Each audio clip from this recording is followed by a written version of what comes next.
ঘুম থেকে উঠে দেখছি বাইরে তো 0 ডিগ্রি টেম্পারেচার, প্রচন্ড প্রচন্ড ঠান্ডা। এই যে দেখছেন আমার বেডরুমের জানলা দিয়ে বাইরের গাড়িগুলোর অবস্থা, গাড়িগুলোর ওপরে একেবারে বরফের চাদর পড়ে গেছে। কালকে পর্যন্ত দেখাচ্ছিল জানেন ওয়েদার রিপোর্টে আজকে নাকি স্নোফল হওয়ার সম্ভাবনা ছিল, কিন্তু ওয়েদার তো বারবারই চেঞ্জ হয়। কাল রাতের দিকে ওয়েদার রিপোর্ট চেক করতে গিয়ে দেখলাম স্নোফলটা আজকে আর হবে না, সেই রকমই অ্যালার্ট রয়েছে।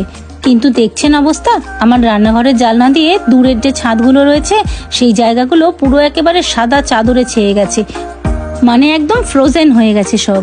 আর এদিকে 0 ডিগ্রি হোক বা টেম্পারেচার যাক মাইনাসে, অফিস স্কুল সে তো চলবে নিজের রিদমে। আমাকে টাটা করে অয়ন চললো অফিসে, আমিও এক্ষুনি বেরোবো চিনিমিঠিকে নিয়ে স্কুলে। যদিও লন্ডনের ওয়েদার দেখাচ্ছে এই উইকটাতেই কিন্তু এরকম মাইনাসের দিকে টেম্পারেচার নামার একটা সম্ভাবনা রয়েছে, আবার শনিবার থেকে টেম্পারেচারটা কিন্তু বাড়তে থাকবে। আসলে ঘরে তো চলতে থাকে হিটার, তার ফলে ঠান্ডাটা তো একেবারে মালুমই পাই না। আর বেরোনোর পর অসম্ভব ঠান্ডা লাগছে, দেখছেন গাড়িগুলোর ওপরে বরফ যেন একেবারে জমাট বেঁধে রয়েছে। চললাম আমার ছানাপোনা দুটোকে স্কুলে দিতে।